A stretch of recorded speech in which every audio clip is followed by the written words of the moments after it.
Hey there, Drowsy Historian here. Tonight you're not a Roman, not a senator, not some polished centurion with a plumed helmet and a villa full of spoils. You're a Gaul, a poor one, a half-fed tribesman with splinters in your palms, fleas in your tunic, and a chieftain who thinks yelling louder makes his plans smarter. You're about to meet Julius Caesar, up close, uninvited, and without mercy. You'll watch your gods fall silent. You'll watch your village burn. And then, if you're lucky, you'll disappear into a footnote in someone else's victory speech. Before the cavalry arrives and your world starts collapsing under the weight of Roman ambition, do me one small favour. Tell me where you're listening from and what time it is there. I love knowing who's drifting off to sleep as empires rise and ordinary people get flattened. And if you'd like early access to more of these grim history stories, ad-free audio of the episodes, or just want to support the show, you'll find the Patreon link in the description. But for now, lie back, get comfortable. Let's begin. You're not a warrior yet. Not really. You've held a spear, you've swung it at a tree trunk. Once you even managed to kill a squirrel with it, mostly by accident. But no one has taught you formations or drills or which end to point at the enemy when your eyes are full of smoke. You're 18 or 20, or thereabouts, you're not sure. The village elder says you were born during the flood season, when the river swallowed half the grain fields and the black goat gave birth to twins.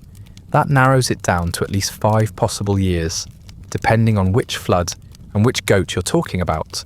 But you've got most of your teeth, your knees still bend, and your hands haven't stiffened from too many winters.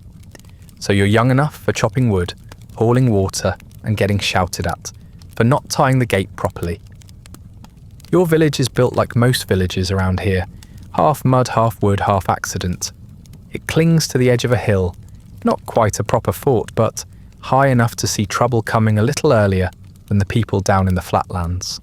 The walls are more symbolic than defensive, a palisade of crooked logs lashed together with twine, gaps wide enough for a boar to trot through if it's feeling confident.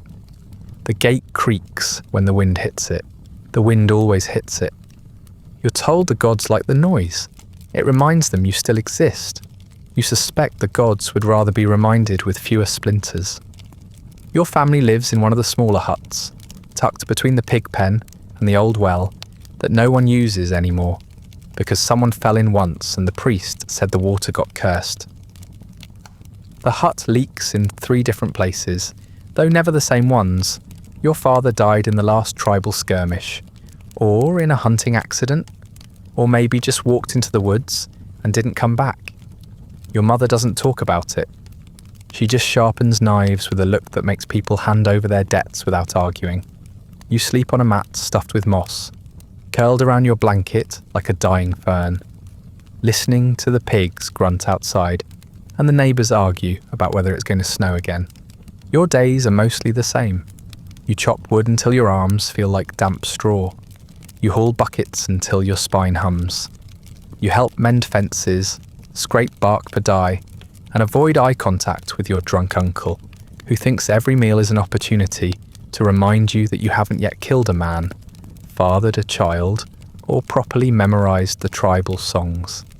He sings them anyway, loudly, wrongly, sometimes naked.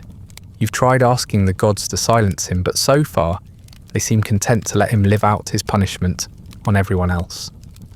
The gods, for their part, are complicated. They live in bones and stones and tangled clumps of ivy. You've never seen them, but you've seen the priests talk to trees, so that probably counts. You've offered your share of acorns, feathers, and blood. Nothing fancy, just a nick on the finger and a muttered promise not to steal this week.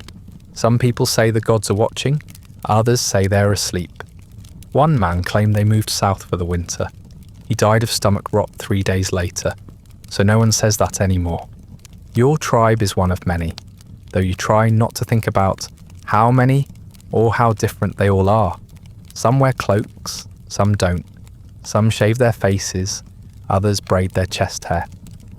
Everyone agrees that pigs are important, but no one agrees on why. Sacred to the gods, cursed by the gods, Possibly both. One elder insists pigs are reincarnated warriors. Another says they're the souls of cowards. You don't argue. You just feed them scraps and hope they don't bite your ankles again. News comes slowly.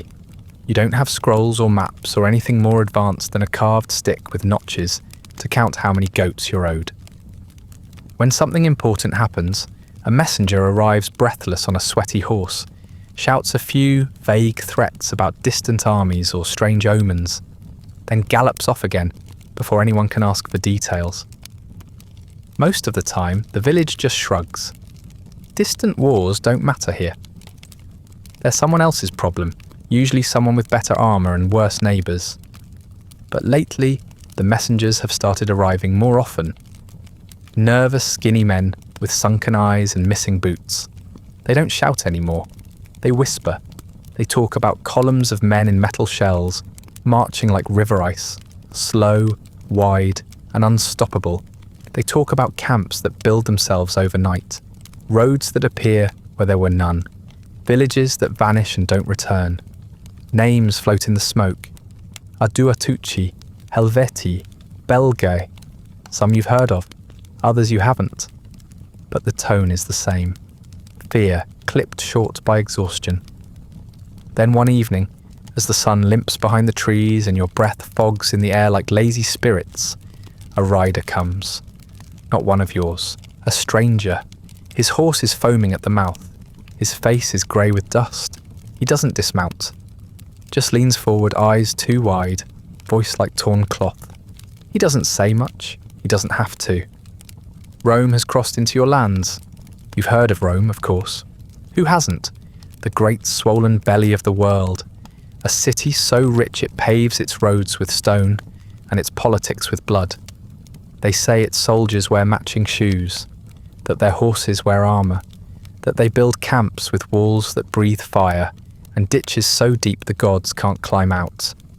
They say their leader, Caesar, or Caesar's ghost, or whatever monster calls itself Caesar this week, speaks with a tongue made of gold and steel, promising peace with one hand and delivering slaughter with the other. You don't know what he looks like.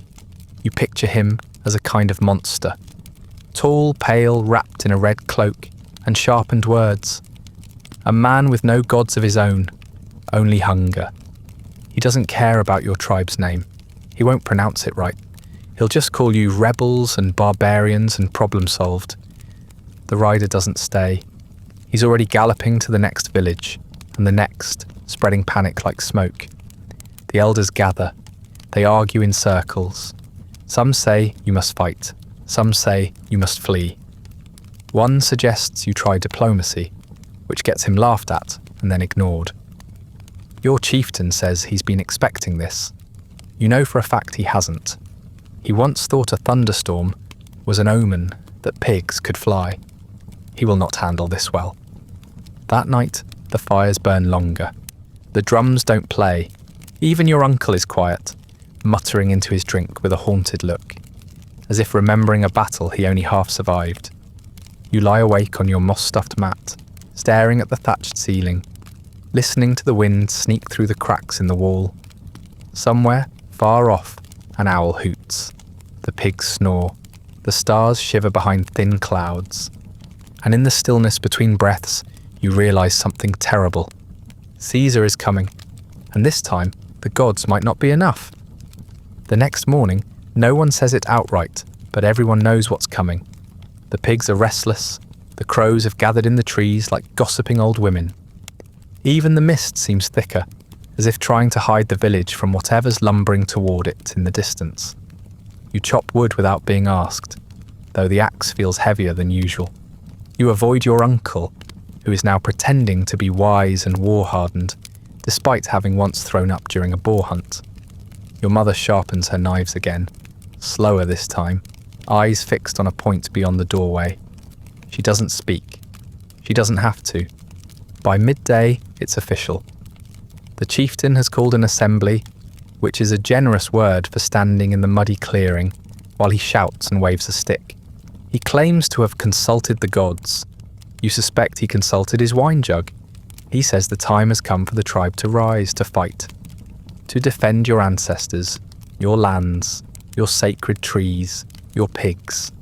He stumbles over some of the details, but the crowd yells anyway, which he takes as approval. A few elders exchange looks like men watching a cart roll toward a ditch but say nothing. You're handed a spear by an old man who smells like mildew and forgets your name halfway through his pep talk. The spear is bent. Not dramatically, just enough to make aiming a philosophical question. The shaft is cracked near the base and has been repaired with twine and silent prayer. Your shield, if you can call it that, is a wooden disc the size of a dinner platter, painted with a spiral and chipped around the edges.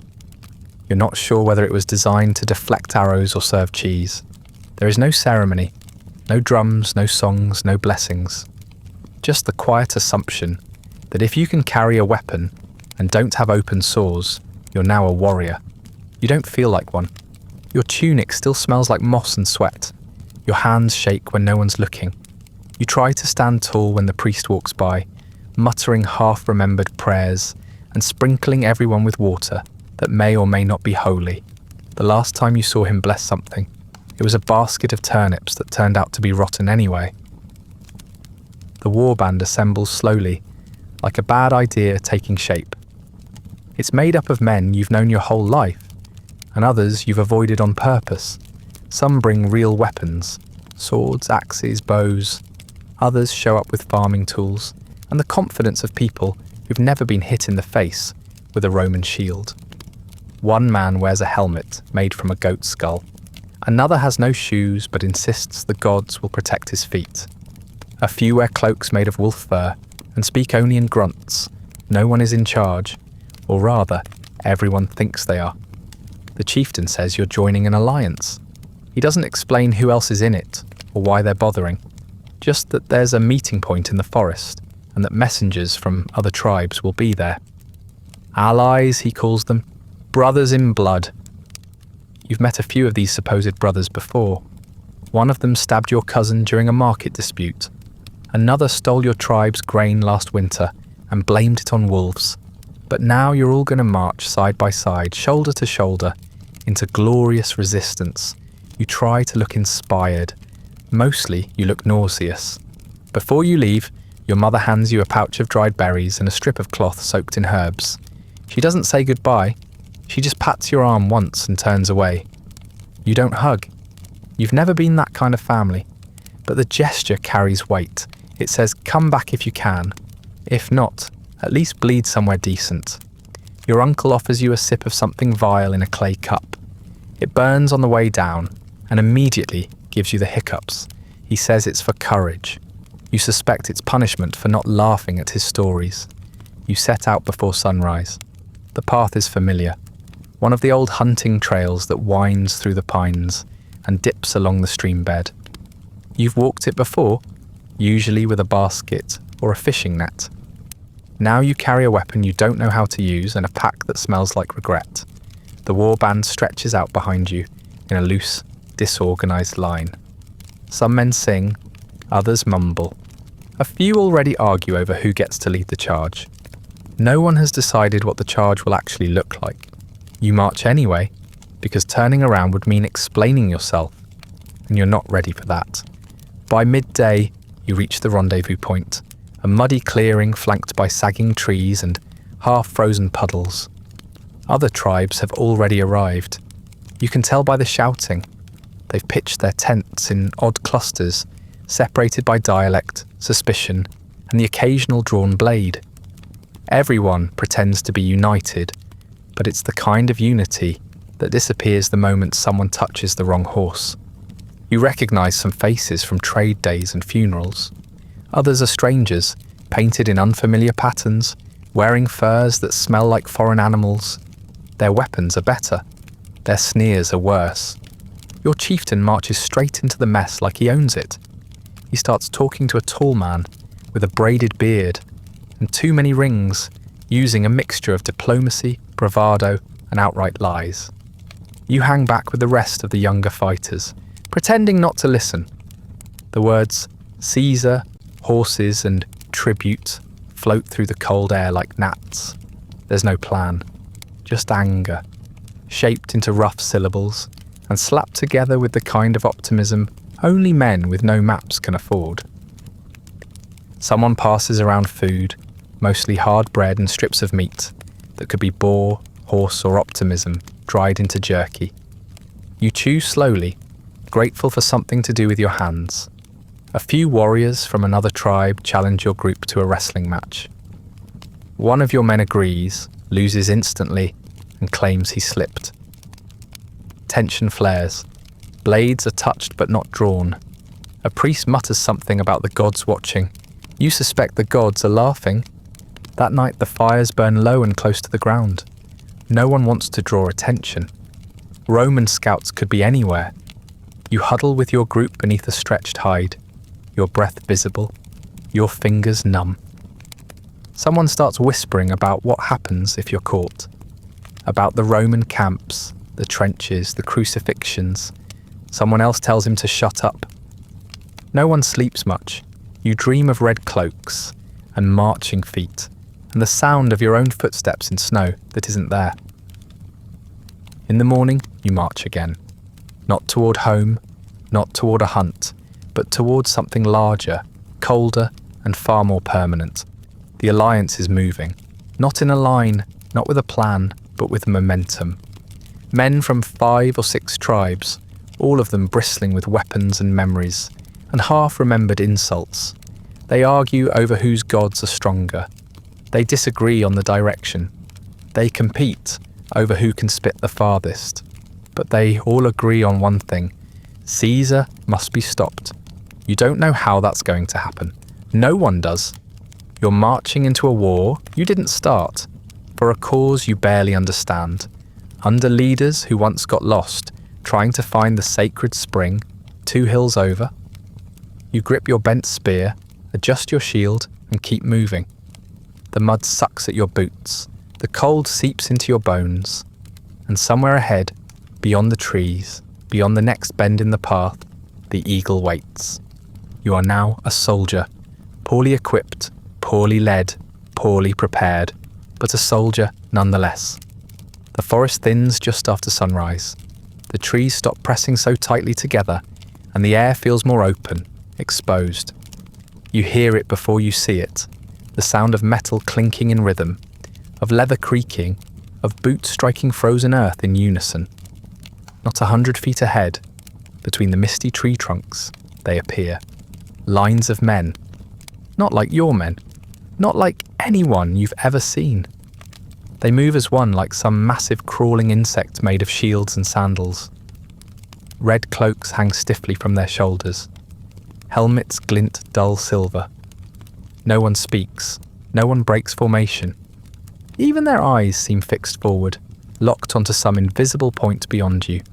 For a moment, your body forgets to breathe. You've heard stories, terrible stories, but seeing them is worse. They don't look human, they look designed. Your war band doesn't wait for orders. Orders were never really part of the plan. Someone yells and it begins, loud, clumsy and stupid. Warriors surge forward in a rough wave, brandishing spears, axes and swords, bellowing insults in 6 dialects. You're caught in the current, feet stumbling to keep up, heart hammering, stomach coiling. Part of you screams to stop. Another part pushes you forward, because if you fall behind now, you'll be crushed by your own. The Romans don't move. They let you come. Their front line kneels slightly, shields raised, perfectly timed. Then something strange happens. Your comrade, the one with the wolfskin and too many teeth, vanishes. One moment he's beside you, roaring. The next he's gone. You see a blur of motion and realise too late that something sharp has just torn through the line ahead. The Romans are throwing spears. Pilum, you'll later learn. Long, heavy, barbed things designed to punch through both flesh and ego. You don't know what hits you first. The smell of blood, the scream that turns into gurgling, or the sight of a man spinning backward, his arm no longer attached to anything useful. You keep running. You're too close now. You think maybe momentum will carry you through. Maybe if you hit them hard enough, fast enough, you can break their lines, scatter them. prove the story's wrong. You're wrong. You slam into the Roman shield wall with all the force your half-frozen legs can manage. It's like hitting a tree, one that punches back. A shield slams against your chest, knocking the breath out of you. A short sword flashes at your side. Someone else screams. You barely raise your own shield before something heavy crashes against it, splintering the wood. You fall to one knee, duck instinctively, and feel wind brush your ear where a blade should have landed. The formation shifts, testudo, though you don't know the name yet. Shields overlap, spears jab in precise angles. Your people flail, swinging wildly, trying to break through with brute force and loud threats. The Romans say nothing. They just grind forward. Their line ripples with efficiency, each movement practiced, deliberate, terrifyingly calm. You see a man die from a cut so clean, he doesn't realise it for 2 full seconds. Another warrior tries to leap over the front line, shouting about glory. A Roman stabs him in the gut and steps aside before the body hits the ground. You fall back, barely able to stand. Your arm throbs from where a shield cracked your elbow. Your vision swims. Mud splashes up into your face, mixing with blood and something else. Something that smells like fear, not someone else's, yours. A horn sounds, not yours. A Roman horn, cold, sharp, final. Their second line steps forward, not charging, just advancing. You've never seen men fight this way. Your side pushes in wild bursts, then collapses. Theirs flows like water, closing every gap before it opens. You try to find your chieftain. He's gone, or hiding, or dead. It doesn't matter. Your lines are breaking. Your warriors are falling back, some still shouting, some just running. You trip over a corpse. You recognise the tunic. It belonged to a boy who once traded you mushrooms for honey. His eyes are wide, staring up at a sky he no longer believes in. You stand, turn, and realise there's no one behind you anymore. The Roman line keeps advancing, steady, unbothered, as if this is just another task to complete before lunch. You run, not with pride, not with strategy, just with your legs. Your shield is heavy, useless. You drop it. It lands in the mud with a dull thunk, splattered with blood that might be yours. Your spear is gone. You don't remember losing it. You don't remember much at all except that if you don't keep running, you won't be breathing long enough to regret it. The forest that once felt familiar now seems endless. Branches claw at your arms. Roots grab at your feet. You stumble, fall, scramble up again, lungs tearing at your chest, heart trying to punch its way out through your ribs. Behind you, the sounds of battle thin, replaced by the sickening quiet of organised efficiency. The kind of silence that comes after the screaming stops. You don't stop running until the light starts to fade. By then, your boots are soaked, your legs trembling, your thoughts flickering like a candle in wind. You collapse against a tree and vomit into the moss. Nothing heroic, nothing glorious, just bile and regret and the sharp sting of your own inadequacy. Eventually, others stagger past. Some are limping, some are bleeding. A few glance your way but say nothing. There's no talk of strategy now. No fiery speeches, just exhaustion, the kind that seeps into your bones and whispers that this isn't a setback, it's the beginning of the end. You don't know how many escaped, not many. You heard a horn calling retreat, but by then it was more of a suggestion than a command. Your side shattered like rotten bark. You saw warriors drop their weapons mid-swing, turn and vanish into the trees without shame. Some will call them cowards. You'll call them alive. That night, you huddle with a few others near a cold fire that no one lights. The moon stares down through bare branches, indifferent. Someone mumbles a prayer to a god whose name you forgot last winter. Someone else curses Rome in a language you barely understand. No one talks about going back. There's nothing to go back to. Just bruises, memories, and the echo of marching feet. You don't sleep. Not really. You lie there with your eyes half shut, listening to every twig snap and every leaf rustle. Every sound feels like a Roman boot coming to finish what they started.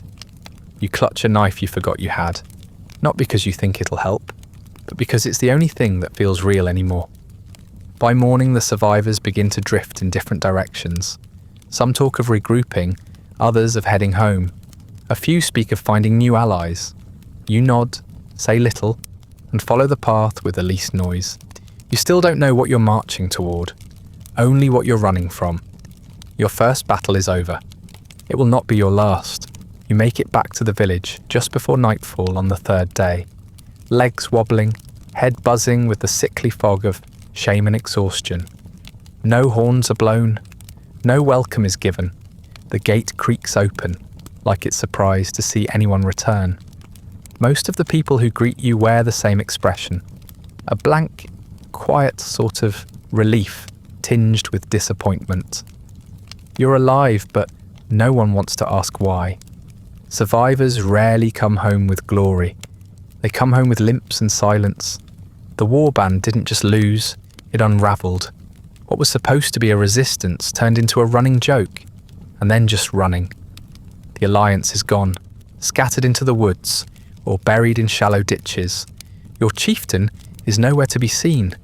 Either he's hiding, dead, or inventing a new version of events, where he was ambushed by an army of 10,000 and escaped by wrestling a Roman scout into submission.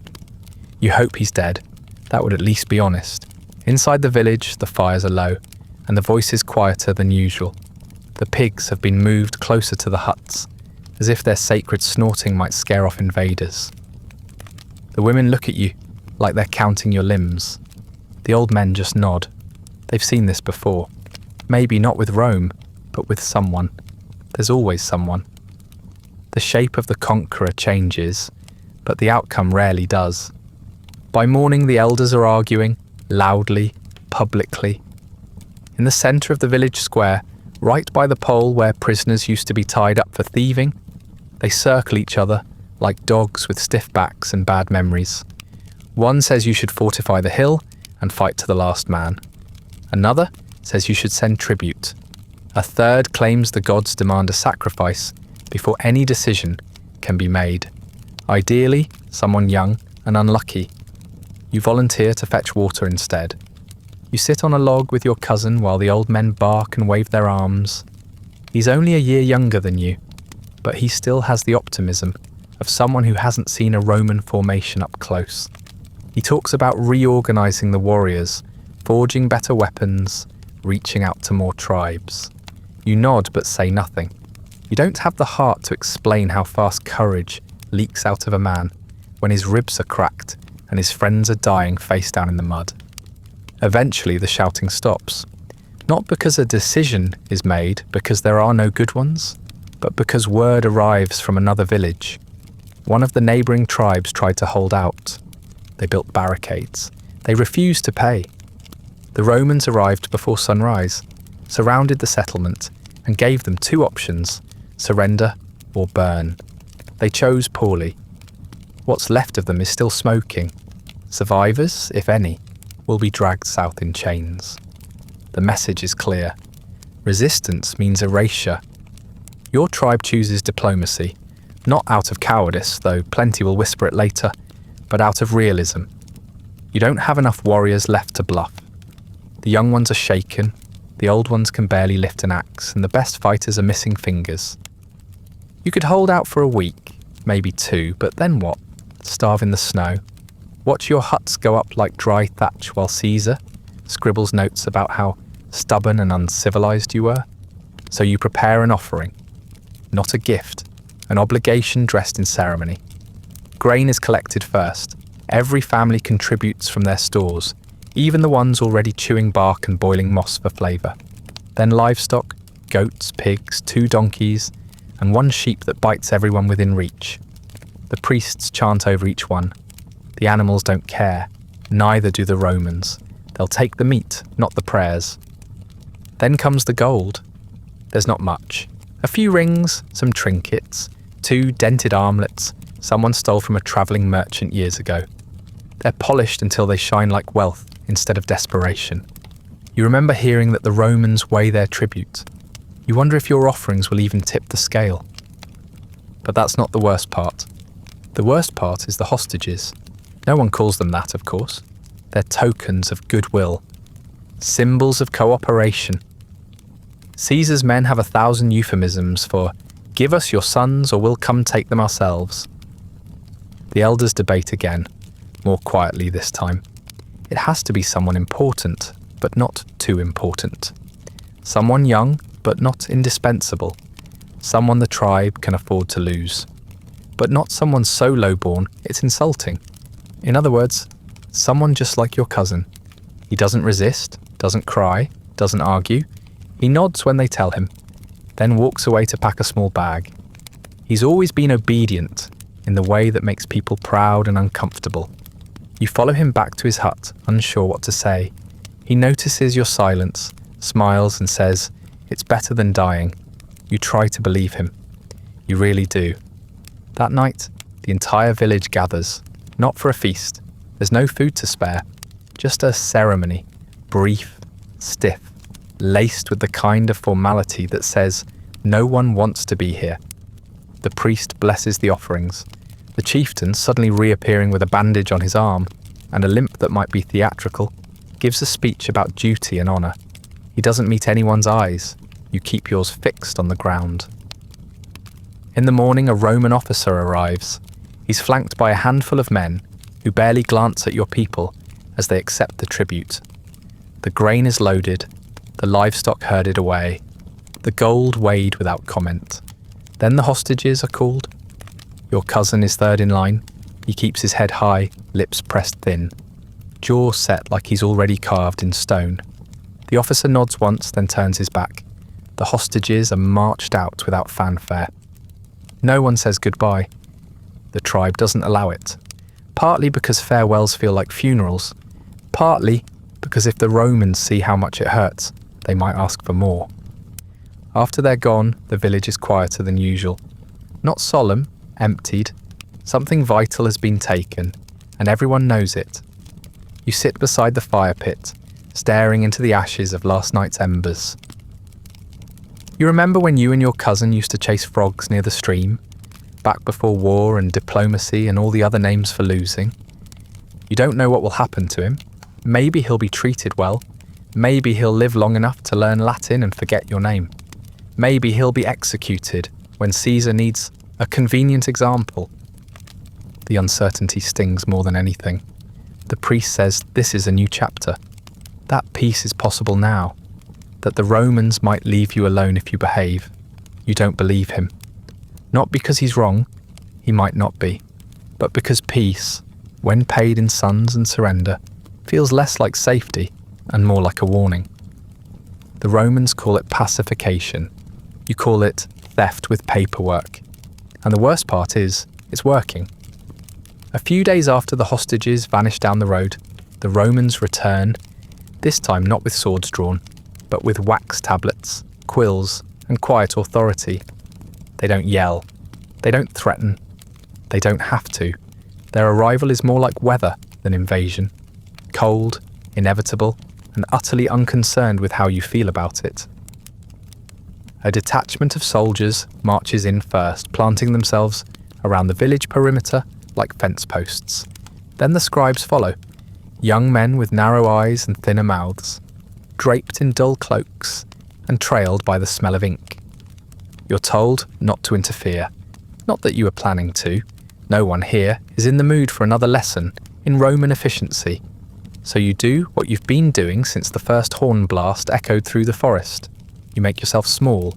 You chop wood. You mend fences. You avoid eye contact. You try not to breathe too loud. The scribes begin with the grain. They go from hut to hut with little scales and long questions, marking down every sack, every barrel, every crusty pile of stored flour. If it smells like food or used to be food, it's measured. They don't ask permission. They don't explain. If someone hesitates, a soldier steps forward and clears his throat. No one hesitates after that. Next come the animals. Pigs, goats, chickens, donkeys, counted, tagged, and sometimes taken. There's no negotiation. If you complain that a sow is pregnant, or that the goat is your only source of milk, they write it down, nod thoughtfully, and take it anyway. A woman in your village tries to protest when they take her last hen. She ends up in the mud with a bleeding lip and a cracked rib. After that, no one protests. You stand there like everyone else, quiet, stiff, calculating how long you can survive without the things you used to own. They move on to tools, axes, hammers, scythes, anything metal or remotely useful. Some are taken for inventory purposes, others requisitioned for Roman use, which is just a bureaucratic way of saying ours now. Your neighbour loses both his carts. Another man has his anvil carted away by 2 soldiers while he watches in stunned silence. No one offers receipts. The priest says it's part of the tribute agreement. You remember when he said peace was coming. You think about reminding him. You don't. Then they start counting people. The census, they call it. A word you've never heard before, but now can't escape. The scribes go hut by hut, asking how many adults live there, how many children, how many are fit for labour. You tell them your name. They write something different. You try to correct it. They tell you it doesn't matter. One of them pats your shoulder like he's comforting a sick animal and moves on. They tally your age, your job, your marital status, how many teeth you have, whether your feet are calloused. You lie, of course, about your injuries, your illnesses, your debts, but they seem to expect that. They write anyway. You start to wonder if the whole exercise is meant less to gather information and more to teach you something, that they can know everything about you without actually knowing you. Soon after the census, new rules appear, not shouted, not posted, just whispered by soldiers and repeated by the scribes. You can't hunt outside a certain radius without permission. You can't hold meetings larger than 12 people. You can't wear your blade in public.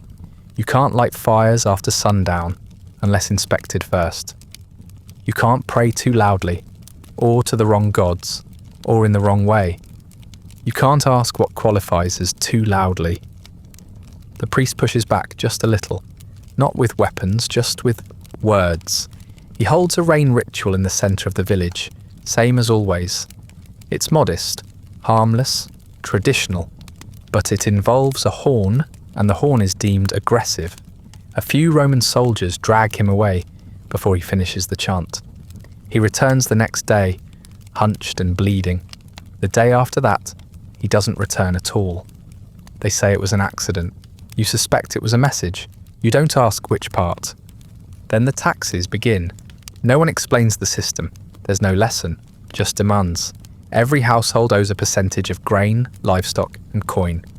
You don't know how the percentages are calculated. The Romans do. They have tables, charts, strange blocks of numbers that supposedly reflect fairness and logic. To you, it looks like punishment disguised as math.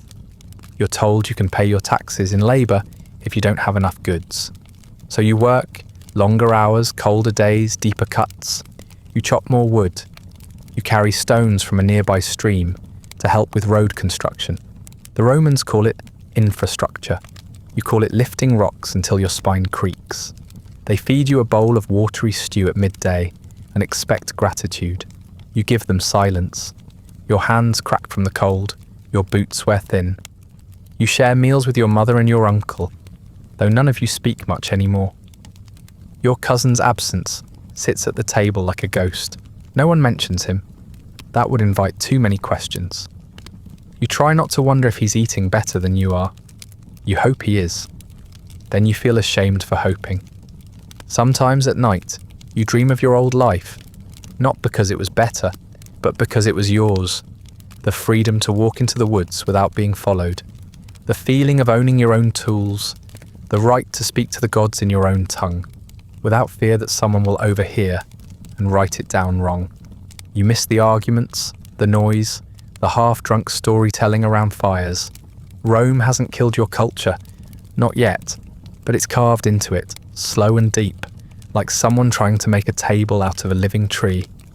Your neighbours start to change. Some embrace the new order. They speak Latin phrases with clumsy pride. They talk about how the Romans bring peace, how they've ended tribal feuds, how the roads make trade easier. You want to believe them, but it's hard to focus on roads when your hands are bleeding and your gods are missing.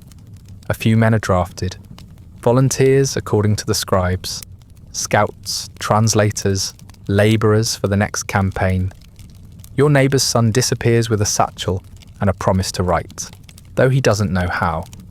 Another man returns after a month, limping and silent. He won't say what he saw. He just sits by the fire with a far-off look and drinks until he forgets how to hold the cup. You keep your head down. You work. You pay. You pretend the rules make sense. Some days you catch yourself calling the Roman officer sir. Other days, you forget your cousin's voice. You try not to think about what that means. Caesar calls it order. The scribes call it progress. The soldiers call it peace. You call it a slow, choking quiet. The kind that settles over a place, not because it's calm, but because it's been smothered. And still, the taxes rise. It begins with rumours. Not within your village, but outside it, in the markets, among travellers, behind closed doors and wagging tongues. Another tribe has revolted. No one is sure which one at first. Some say the Carnutes. Others insist it was the Eburones. The details shift with each retelling, like mud under your boots. All you know for certain is that somewhere, someone decided they'd rather die than keep paying taxes with their blood. You try not to care, not because you approve of Rome, but because rebellion feels like a luxury. It's for people with stronger backs, fuller bellies and better plans. Your days are already swallowed by work, by silence, by a schedule you never agreed to. You chop and carry and dig and scrape. At night you sleep like a sack of wet bark, too tired to dream of anything beyond next morning's chores. You didn't join the revolt. You didn't even know there was one until it was over. But that doesn't matter. Rome decides you're guilty anyway. It starts small. A patrol rides through your village unannounced, checking stores, counting heads again. They ask questions no one can answer. Who crossed the river 2 nights ago? Why was smoke seen from the ridge last week? Why are your livestock numbers down? You shrug, you defer, you smile too much, or not enough. One old woman says she saw strangers in the woods. She gets a boot in the ribs for the trouble. Another claims to have heard Latin spoken near the eastern stream. She's ignored. Rome already knows what it wants to believe. The soldiers return in greater numbers the next day. This time, they don't bring scribes. They bring torches. No one says the word punishment, but it hangs in the air like smoke before the fire. A junior officer reads something from a scroll, badly translated, half memorized. It accuses your village of aiding and abetting insurgents, of seditious negligence, of interference with imperial justice. You don't even know what half the words mean, but the tone is clear. The Romans are angry, and they've brought enough rope to make the point stick. Your chieftain tries to explain. He swears loyalty. He swears ignorance. He swears on the gods, on his blood, on Caesar himself. It makes no difference. The officer nods, bored, and orders his men to begin the sweep. One by one, homes are turned inside out. Storage huts are emptied, baskets kicked open, clay jars shattered against stones. A child's doll is stabbed, though it isn't clear whether it's for practice or symbolism. You stay near the edge of the village, watching with your mouth closed and your hands tucked behind your back. Your friend Arnos isn't so lucky. He's the kind who never learned when to stay quiet, even when it mattered. He mouths off when a soldier kicks over his chicken coop, says something about Roman courage hiding behind helmets and spears. The soldiers don't argue. They just drag him to the centre of the village and hang him from the gatepost. No trial, no warning, just the sound of creaking wood and a silence that no one dares break. You freeze. You don't help. You don't move. You watch him die like everyone else, paralysed by fear and the awful knowledge that it could just as easily be you. His feet twitch for too long. His mother screams once, then stops herself, stuffing her fist into her mouth, as if silence might protect her now. The soldiers leave him there for hours. a message nailed to a familiar face. That night, the air feels thinner. The fire in your hearth sputters without permission. You lie awake, staring at the ceiling of your hut, wondering whether they're done, whether this was all, whether the gods still remember your name. Your ankle is sore from the day's labour. Your fingers throb from splinters. Everything smells faintly of smoke. Then the dogs start barking. You don't wait for orders. You don't wait to see the torches. You just run. Out the back of the hut, through the pig pen, into the trees. Your boots are by the door, but there's no time. You're barefoot in the dark, branches clawing at your legs, roots catching your heels. Behind you, the shouting starts. Latin words you can't understand, punctuated by screams you wish you didn't. You slip down a ridge and twist your ankle hard enough to cry out. You bite your tongue instead. Somewhere to your left, another figure crashes through the underbrush. You don't look to see who. Every rustle sounds like death. You make for the old hunting trail, the one you used as a child before you knew what conquest smelled like. The moon barely lights your way, but you know the bends by memory, each crooked tree, each sharp turn. By dawn, you're shivering beneath a fallen log, with one hand wrapped around a broken spearhead, and the other pressed to your chest to calm the coughing. Your fever has returned, or maybe it's something new. Either way, your skin burns and your breath rattles. You haven't eaten since yesterday, and the last thing you drank came from a puddle that smelled like frog spawn. You don't know who else made it out. You don't know what's left of the village. You tell yourself maybe they spared the women, the children, the old. Then you remember Arnos and the rope and the bored look on the officer's face. You stop pretending. Eventually, the sounds die down. The forest holds its breath. You wait until even the birds are brave enough to sing again, then crawl deeper into the undergrowth. You'll stay hidden for another day or two, until your ankle stops throbbing or the fever boils you to stillness. You'll gnaw on bark, sip rainwater, smear mud over your skin to hide the scent. When you finally return, if you return, the village will not be the same. You know this already. You can feel it, like the way your tongue knows a tooth is missing, long before your mind catches up. Your home is ash, your neighbours are bones, your name might be scratched on a Roman list somewhere now, followed by a red mark. You didn't rebel, you didn't fight, you paid your taxes, you followed their rules, you bent your head and spoke their tongue, and watched your gods vanish into silence. But none of it was enough. Rome suspects everyone. And when Rome suspects, it doesn't ask questions, it answers. Caesar, you're told later, gives a speech. He calls it swift justice, says the region is safer now, that the people are grateful, that the empire has once again restored peace and order to the province. He says this to a crowd that claps politely and goes home to warm bread and baths. Meanwhile, you crouch in the dirt, barefoot and burning, clutching a bent piece of metal, hoping no one remembers you're still breathing. This isn't justice, it's administration with swords. You don't remember how many days you spent in the forest. At some point the fever broke, or maybe it just melted into the cold. The ankle healed enough to limp without screaming. You fashioned a crutch out of a bent branch and stubbornness. You chewed bark, ate beetles, drank water from the underside of leaves, and counted your blessings in reverse. You're not sure what finally drew you back toward people. Hunger, probably, or spite, or some bone-deep need to see if anyone else had survived. When you reach the ruins of your village, there's nothing left to salvage. The huts are blackened husks. The fields have been trampled. The well has caved in. Whether from fire or sabotage, you don't know. A few bodies lie scattered, already bloated and half buried by weather. You don't recognise most of them. The ones you do, you wish you didn't. You find your uncle's cup lying in the mud, somehow unbroken.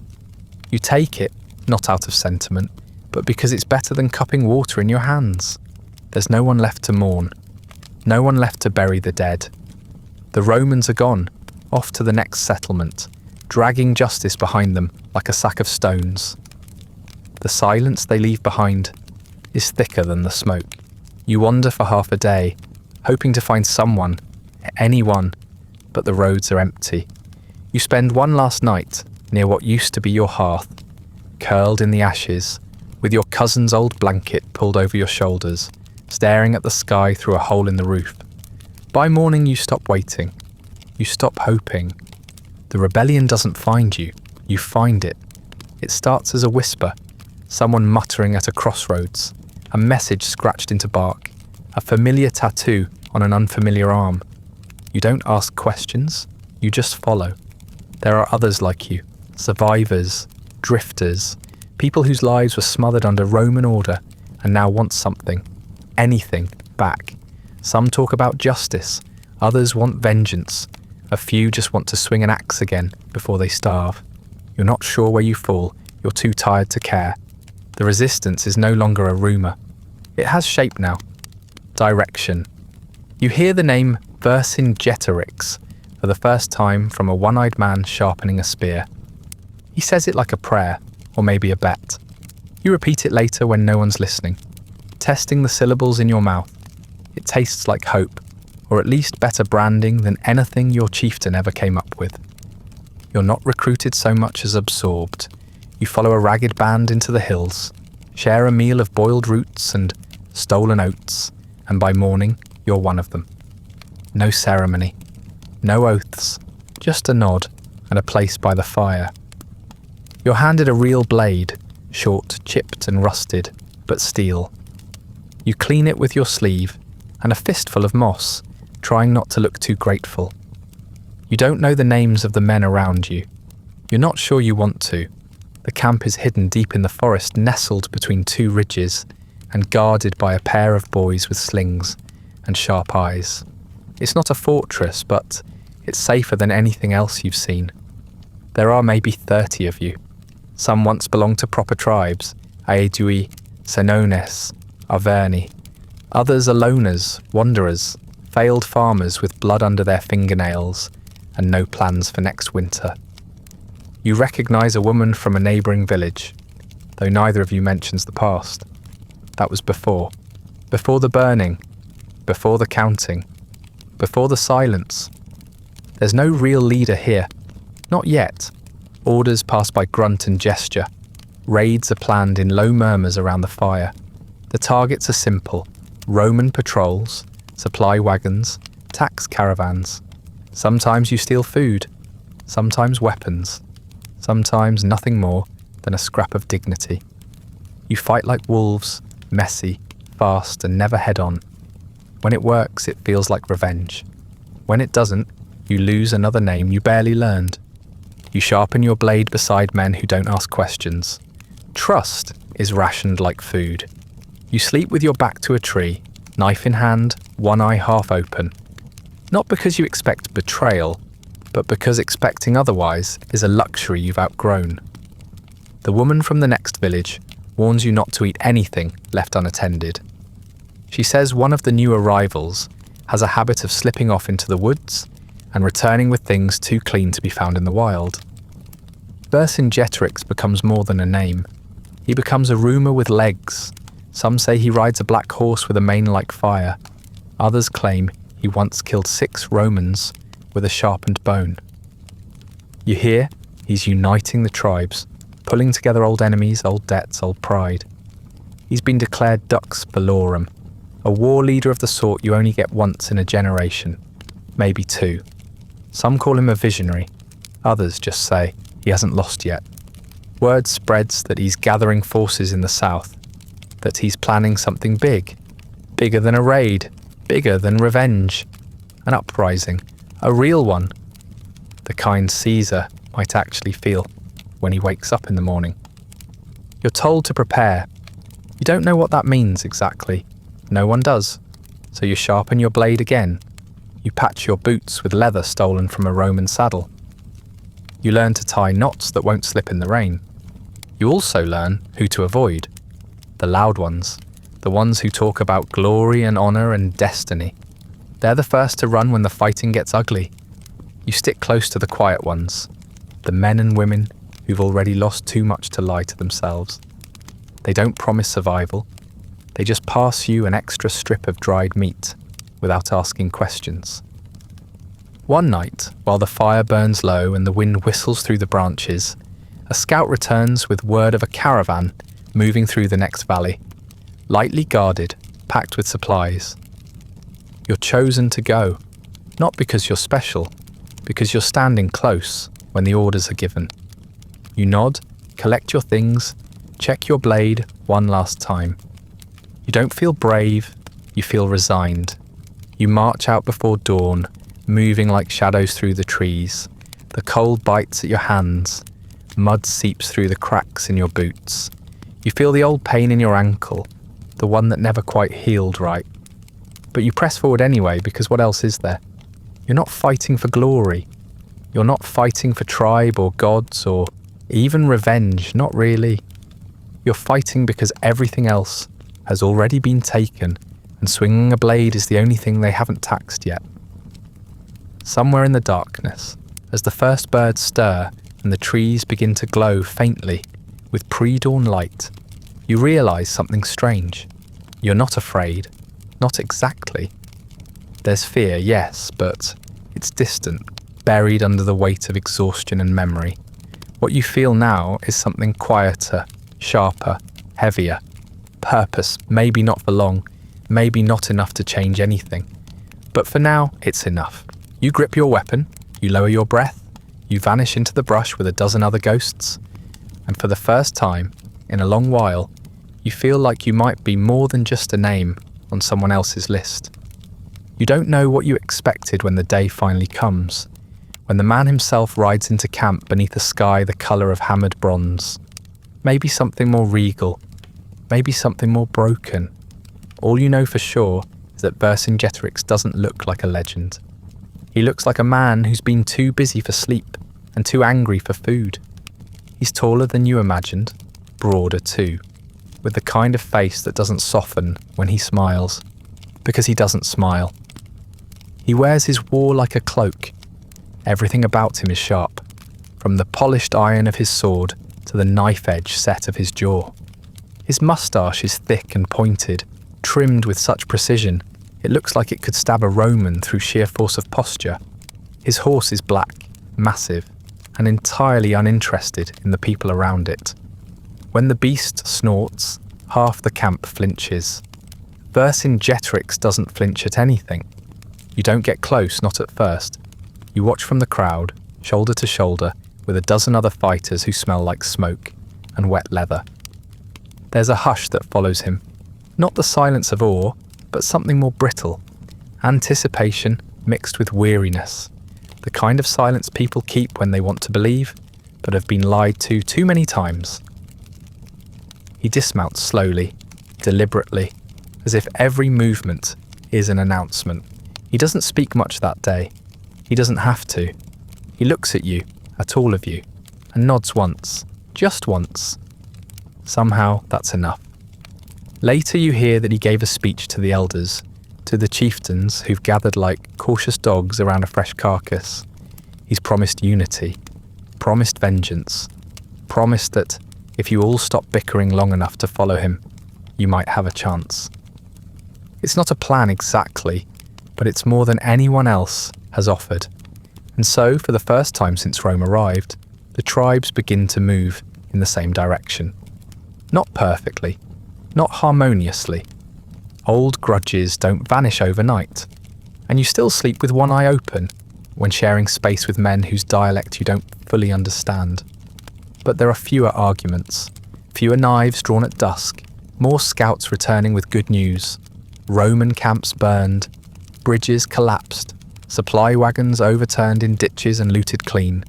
Under Vercingetorix, the raids are coordinated, planned. You're sent on missions now. Not random chaos, but purposeful strikes. You burn grain stores meant for legionaries. You flood roads to delay their marches. You scatter horses, poison wells, fell trees across their paths. Every action has weight. Every act is another stone in the wall, being built between them and their victory. And still, you're not fighting in the open. Not yet. Vercingetorix knows better than that. He's clever. You'll give him that. He understands Caesar's mind in the way prey understands a predator, through scars and patterns. He avoids direct conflict, hits where it hurts, then disappears into the forest before the dust settles. The Romans hate it. You hear it in the frustration of their scouts, in the urgency of their movements. They've built their reputation on control, and now you're teaching them how it feels to lose it. You help torch your first Roman supply line under his command on a moonless night deep in the hills. The air is cold enough to crack your lips, and the breath of the horses mists like ghost smoke in the dark. You wait in silence behind a ridge while a scout counts the guards. 12 soldiers, 2 wagons, enough grain to feed a small fort for a month.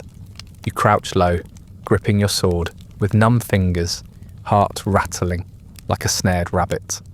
When the signal comes, a single owl call, practiced and unnatural, you move. It's over in minutes. You're not proud of how it happens. One of the guards is no older than you were when this began. He reaches for a horn, but you're faster. You catch him in the gut, and he drops with a sound that doesn't sound like a man. The fire starts soon after, dry straw from the wagons, lit with a torch wrapped in pitch-soaked cloth. The flames leap high, fast, greedy. You throw sacks of Roman rations into the inferno, watching them blacken and shrivel. The soldiers who aren't dead flee. You let them. They'll carry word back to their commanders, and that's the point. Fear is the second best weapon you have. Fire is the first. Afterward, you sit on a rock near the edge of the tree line, staring into the blaze with a blankness you've grown used to. The others laugh and slap shoulders, chewing stolen jerky and drinking something foul from a goatskin flask. You keep quiet, not out of guilt. You're long past that. Just tired. Tired in a way that sleep won't fix. The woman from the next village sits beside you. She says nothing for a long while, then mutters, "We'll pay for this." You nod. Of course you will. You've known that since the first time you saw a Roman line form and realised how little you meant in the face of geometry. But still, you'd do it again. You fight because it's the only thing left. Because after your home burned and your gods went silent and your cousin disappeared into the Roman machine, there wasn't anything else. No fields to tend, no stories to pass on. Just smoke and ash and the long howl of a people being smothered under empire. Vercingetorix rides again the next morning. He doesn't congratulate anyone. He doesn't need to. The fire is its own applause. He gives a few quick commands and moves on, already thinking about the next strike, the next wound to open in Caesar's belly. You watch him ride away and think, this man believes he can win. And for the first time, you wonder if maybe he's right, or if he just hasn't lost badly enough yet to know better. Either way, you follow. You follow because he's going somewhere, and because you're done sitting still. Because finally, after all the silence and scorched offerings and carefully counted grain, someone is fighting back. You follow Vercingetorix to Alesia like everyone else, not because you believe the plan will work, but because it's a plan. That's rare enough.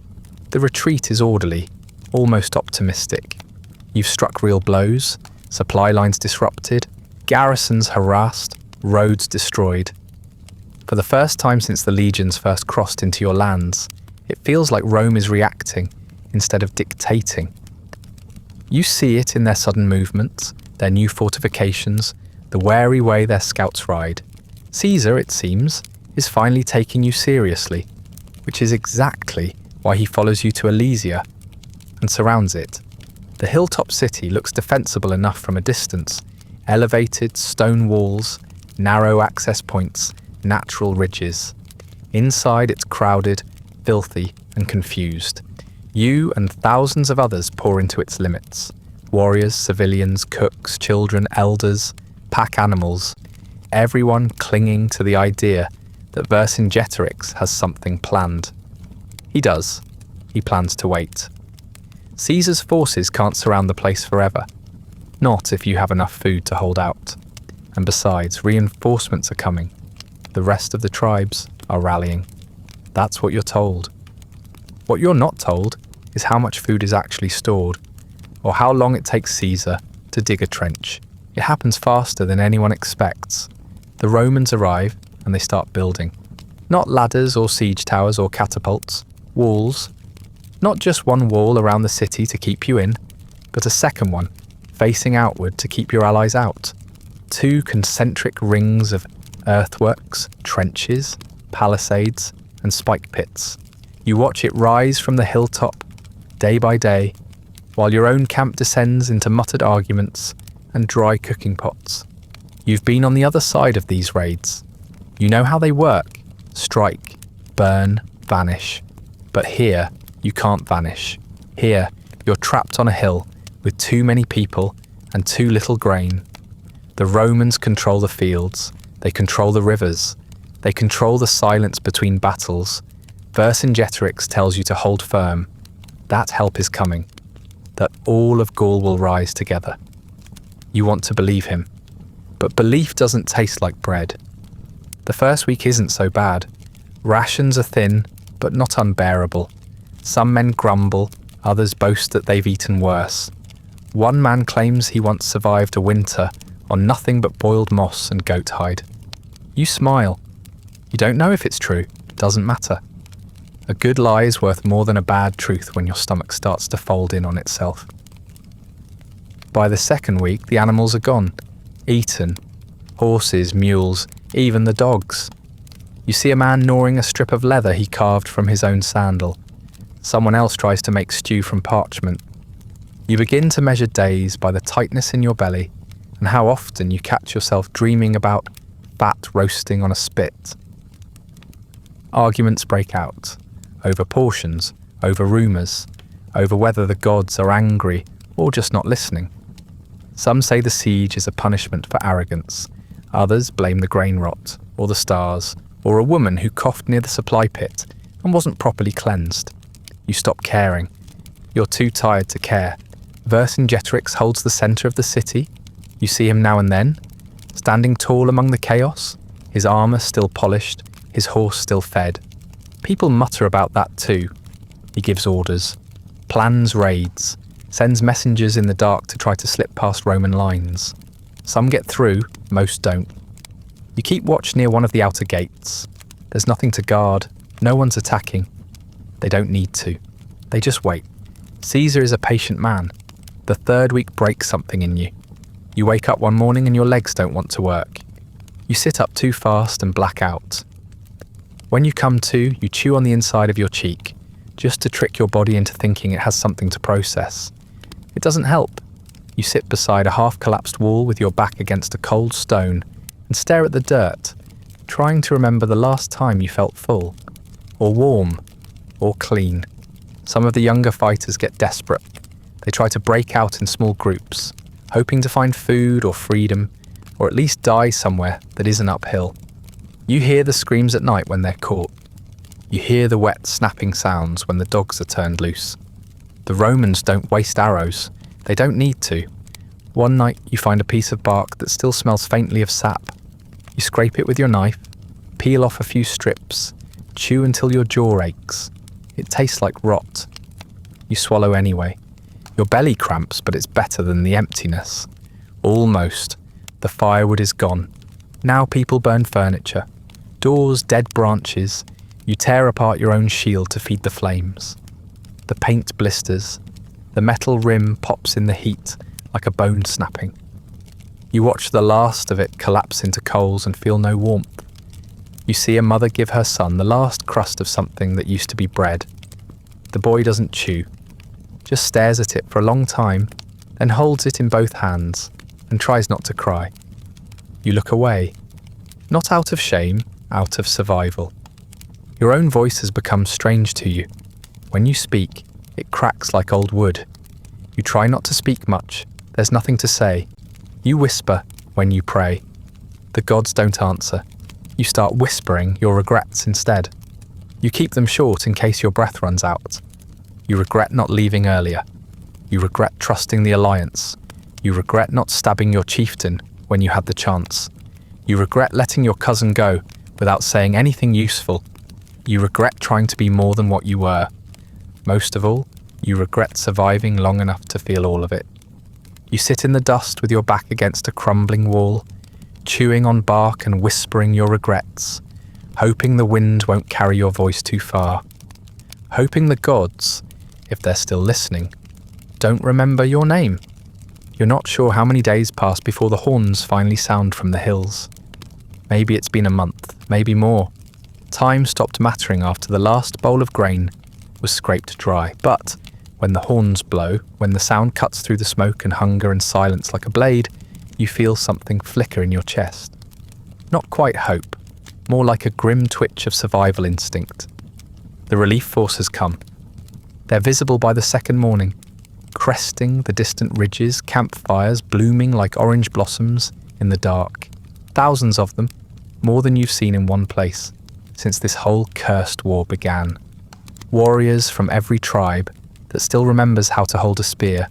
They chant names you can't quite make out, beat drums in rhythms your bones haven't heard since before Caesar crossed the river.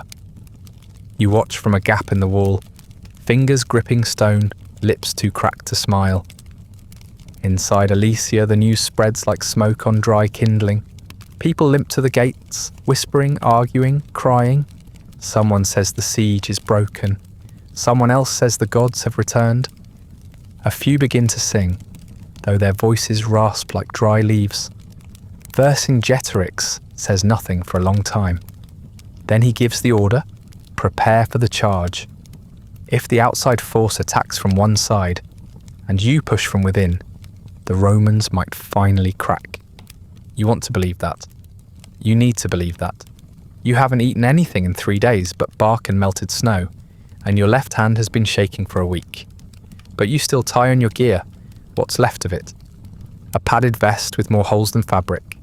A belt 2 notches tighter than it used to be. A sword chipped on both edges, and so dull it's practically ceremonial. You wrap leather around your palms to keep them from splitting when the hilt turns slick. At sunrise, you're at the gate with the others, or what remains of the others. Some are too weak to stand.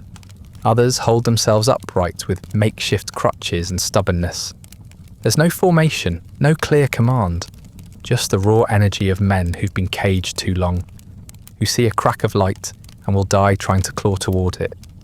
You feel it too, somewhere under the nausea and the ache in your joints. If this is the end, you'll meet it on your feet. The signal comes with a roar, not from within, but from beyond the outer Roman wall. Horns, drums, screaming voices. The relief force charges first. You see it from the ridge, the wild blur of bodies hurling themselves at the Roman entrenchments. They're met by a wall of shields and spears, just like always, but this time they're not alone. Vercingetorix raises his arm. You don't hear what he says. Maybe he says nothing. Maybe he just points his sword. The gates swing open and you run, or stumble, or lurch. You're not sure what to call what your legs are doing. All around you, your comrades surge forward. Some howling, some silent. Some so light with hunger that the wind seems to carry them more than their own strength. You don't think about fear. There's no room for it. Your mind is too full of noise and fire and motion. You cross the open ground between the inner wall and the Roman line in what feels like seconds and hours at the same time. Arrows whistle past your ear. Someone to your left drops before you even see the archer. You keep moving. A Roman javelin thuds into the dirt inches from your boot. You vault over it with a grunt that's half breath, half defiance. And then you're in it. You slam into a Roman soldier shoulder first. He's shorter than you expected, heavier too. His shield catches you in the ribs, knocking the wind out of you. You swing your sword wildly and miss, but someone behind you lands a blow that drops the Roman to his knees. You don't wait to see if he gets up. You step over him and into another blur of metal and noise. It's chaos. You're not sure who's winning. You're not sure what winning even looks like anymore. Screaming Gauls press in from both sides. Your comrades from inside Alesia and the relief force from beyond the outer wall. Shouting Romans hold the middle, swinging their swords in their tight mechanical arcs. You see a man lose his hand and not even notice until the blood spurts across your face. Your arms ache, your legs wobble, Your lungs burn. You fight on instinct, on momentum. You don't remember your last proper meal? You don't remember what your cousin's voice sounds like? You only remember that Caesar is on the other side of all this, and that if you stop swinging, you'll never reach him. And then suddenly it starts to collapse. Not the Romans, you. The momentum slows. The bodies begin to fall faster than they rise. You glance over your shoulder and see a gap where your comrades used to be. The line is breaking. The Romans push harder. Their formation tightens. Their shouts grow louder. You stab a man in the thigh and are rewarded with a shield to the face that sends you reeling backward. Someone grabs your arm. You turn. Too late. A Gaul you don't recognize screams something incoherent and is immediately cut down by a Roman blade. He falls against you. You fall with him. Another body hits the ground beside you, then another. You try to crawl out, but the weight pins you in place. You lie there, half buried, eyes open to the sky. You hear the roar fade to a murmur. The clash of metal becomes distant. Someone yells to retreat. The sound is far away, like it's coming from underwater. You feel pressure on your chest. Another body, maybe more. Your sword is gone. Your hands are sticky with blood. You don't know whose. You don't move. You can't. You lie still, barely breathing. The stench of sweat, blood, and fear hangs over you like a second sky. Someone nearby gurgles, then goes quiet. You stare at the clouds. They drift above you, soft and white, as if the world hasn't noticed what's happening below. Time slows, then stops. The sun moves across the sky like it always has, unmoved by the pile of corpses at its feet. Eventually, you move your hand. Just your hand. Fingers twitch. Pain shoots through your arm, but it means you're still alive. You shift your weight slowly, carefully, pushing a body off your shoulder, then your chest. You taste iron in your mouth. Your nose is clogged. You blink dirt from your eyes. And then you crawl. Out from under the bodies, out from the pile, out into the open field that no longer belongs to anyone. Alesia has surrendered. The relief force is gone, broken, routed. The Romans are collecting weapons now, moving among the fallen like crows. You stay low, crawling toward the edge of the trench, 1 inch at a time. You don't know where you're going. You just know it isn't here. You should be dead. You were supposed to die. That would have made sense. That would have given the story a clean ending. You don't get far, maybe 20 feet from the bodies before your arms give out. You try crawling a little farther, but your vision keeps going white at the edges, and your fingers won't grip the dirt. Eventually you just lie there, face down, half sunk in a patch of blood-soaked grass. That's where they find you, muddy, shaking, reeking of ash and rot, barely more than a whisper in the shape of a man. You don't resist, not because you've given up, but because there's nothing left in you to resist with. The Roman soldier who flips you over doesn't say anything. He just snorts, like you're a broken tool someone left lying around. Then he calls over a companion who brings rope. Your wrists are tied before you can blink the dirt from your eyes. The knots are quick and practiced. You're not the first, you won't be the last. They don't kill you. That means they think you're still worth something. All around you, other survivors are being gathered, sorted, stripped of weapons and pride. Some beg, some cry. A few still shout defiance, even with blades at their throats. Most just kneel in silence, eyes hollow, shoulders slumped. The Romans move among them like butchers through a market, calm, clinical, utterly indifferent to the wreckage they've created. The field reeks of death and victory, and you can't tell which stinks worse. One man tries to run. You hear his footsteps before you see him, the frantic slap of bare feet on packed dirt. He makes it 3 paces before a pilum takes him in the back. He falls hard, doesn't get up.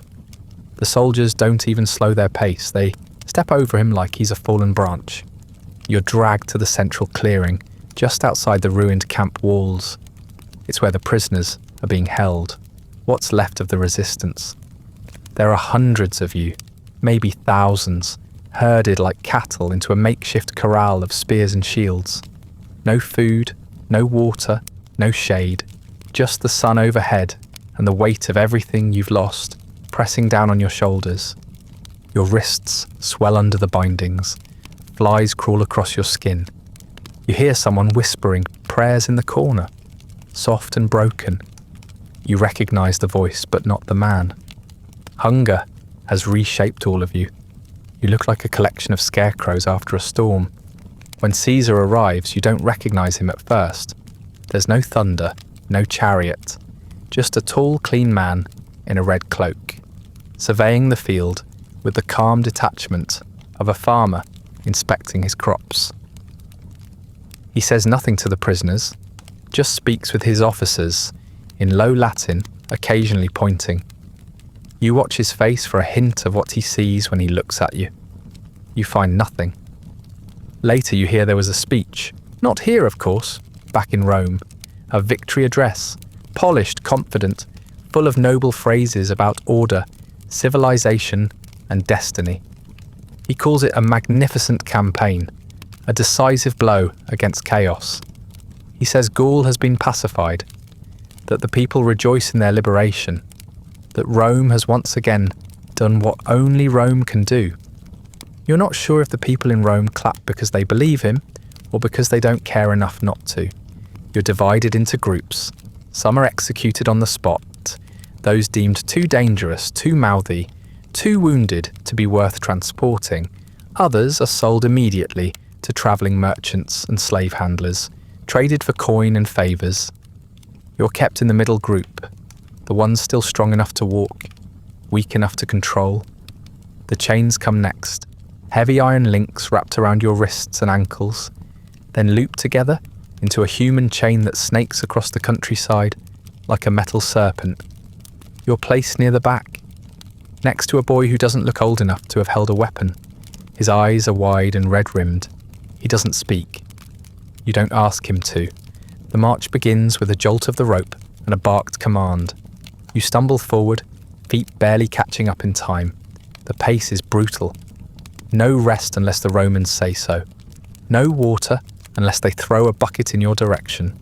No shelter unless you're one of the lucky few who collapses into the shade of a tree before being kicked back to your feet. You pass what's left of your homeland, in pieces, villages burned, fields stripped, altars overturned. You see once familiar roads now bearing the ruts of Roman carts. The gods you once prayed to sit, toppled in the dirt, their stone faces cracked and blank. You see no one you know. You don't expect to. The boy beside you trips and goes down hard. The rope jerks your wrist as he falls, pulling your arm back painfully. A Roman guard yells and whips the ground near his face. He scrambles upright, bleeding from the mouth. You don't speak. There's nothing helpful to say. At night, you sleep in piles, not for comfort, for heat. The cold is a new kind of pain now, one that seeps in and gnaws on your joints. You dream less and less. Sometimes you hear men mutter in their sleep. Names, prayers, apologies. Other times you wake to silence so complete it feels carved from stone. You learn to ration your breath, to swallow without coughing, to keep your head down when a soldier passes. You learn that limping too much invites a blade, and that walking too straight invites suspicion. You aim for something in between, a stagger that looks pitiful, but manageable. The march goes on for weeks, maybe longer. You stop keeping track. The sun rises, the sun sets, and you keep moving. Occasionally, another town appears on the horizon, larger, cleaner, Roman. The people there watch you pass from balconies and doorways. Some sneer, others turn away. A few toss bits of bread or fruit, not out of kindness, but spectacle. You don't reach for them. You don't give them the satisfaction. Eventually, someone says you're near the Rhone. That beyond it lies the heart of the Roman world. You don't know if it's true. You don't care. All that matters now is the chain around your wrist, the weight of your feet, and the quiet, burning memory of who you used to be. You were a villager once, a warrior, a rebel, a man who prayed to gods made of bark and bone. Now you're a number on a list, a piece of property in transit. You don't know where you're being taken. You only know it's away. From your home, your people, your past. From the part of you that still believed, even at Alesia, that something might be saved. You're marched hundreds of miles toward Roman territory, and whatever's waiting for you there, it isn't freedom. Eventually the march ends, not with ceremony, not with arrival, just with a Roman officer pointing to a camp tucked beneath a limestone cliff, and a barked command to stop walking. The chains stay on as you're led into the quarry, a great gash in the side of the land, where stone is carved out by men who used to be more than numbers. You smell the dust before you see it, thick, chalky, clinging to skin and tongue, making your breath feel shallow even when you aren't moving, which is rare because here you are always moving. They don't ask your name. They give you a number, a tool, and a place to stand. You're not a soldier anymore. You're not a rebel. You're not a villager or a Gaul or even a prisoner. Not officially. You are a labourer. That's the term the Romans use. As if this is a job you applied for. As if you aren't here because you survived when you weren't supposed to. You lift stones from sunrise to sundown, stacking them into carts, hauling them along rails, passing them off to other men just as broken as you. Your hands become calloused and cracked. Your spine knots into something that protests even when you lie down. Your breath wheezes, not from exertion, but from the dust that settles in your lungs, like sand in a drying riverbed. Some men cough blood after a few weeks. Others stop coughing altogether. Food comes in bowls now, thin stew, sometimes bread if there's a surplus. You eat without tasting it. Hunger becomes less a pain and more a rhythm. Just another beat between shoveling and lifting and waking. No one speaks much. You try not to look anyone in the eye. If you befriend someone, you'll just watch them drop 3 days later and get dragged to the edge of the pit with the rest.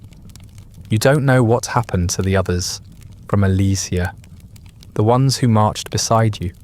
Some were sold, some died, some may be in other camps like this one, chipping stone into smooth blocks that will decorate villas or temples or fountains in cities you'll never see. You stopped asking questions after a Roman guard beat a man near to death for saying the name of his village. That was weeks ago, maybe months. It's hard to measure time when every day is identical and every night is too short to heal. The guards aren't cruel, not in the way you expected. They don't laugh when you fall. They don't spit in your food. They don't need to. Their indifference is worse. You're not a person to them. You're an arm attached to a back that moves rocks. If you stop moving rocks, they replace the arm. The rest of you isn't worth mentioning. You dream sometimes, not of home, but of things that feel like home. Wind moving through trees, the crackle of a fire, a goat bleating in the distance, your mother's voice saying your name in that tired way she always did. But the dreams grow thinner, more abstract. These days, you wake up more often than not with no memory of what you were dreaming. Just a lingering ache, as if something important slipped through your fingers while you slept. Caesar, they say, is in Rome now, writing, dictating his version of events to scribes with clean hands and expensive ink. You hear bits of it from passing officials, the Commentari de Bello Gallico, they call it. The commentaries on the Gallic War, as if it were just an exercise, as if the burning of villages and the hanging of children and the slow starvation of Alesia were nothing more than footnotes beneath a heading. You imagine him reclining in some marble chamber, sipping wine, reciting his sentences aloud, while a slave corrects his Latin for flow. He calls it a great success, a triumph. He says the Gauls have been pacified, that peace reigns in the north, that Rome has once again fulfilled its civilizing mission. He doesn't mention your name. He doesn't mention anyone's name, really, not unless they were noble, useful, or dead in a way that makes the story cleaner. The years pass by. No one remembers your village. No one remembers what your people believed. No one tells your stories. The fields where you once hunted have been mapped, measured, paved. A road now cuts through the forest trail you used to walk with your cousin. You wonder if he's alive, somewhere in the Empire. A clerk, maybe, or a servant in some governor's household. You picture him older, changed, speaking Latin with a stiff accent and forgetting which direction the river flows back home. Your gods are gone. You stopped praying after the first month in the quarry. Not out of anger, just exhaustion. You offered them blood, breath, bark, fire. You whispered their names into your hands before battle. You watched their altars collapse, their totems burn, their symbols scraped away and replaced with Roman eagles. If they still listen, they don't answer. Or maybe they were never listening. Maybe the gods went quiet the moment Caesar crossed the Rubicon and found no thunder waiting to stop him. Sometimes you think about death, not in a dramatic way, just like you'd think about rain, something that will come, eventually, whether you prepare or not. You don't fear it. You've watched enough men die to know that it's simple. Quick or slow, it always ends the same. You worry more about how long you'll last in this slow unmaking. How many more stones your back can lift. How many more names you'll forget before you forget your own. You don't cry anymore.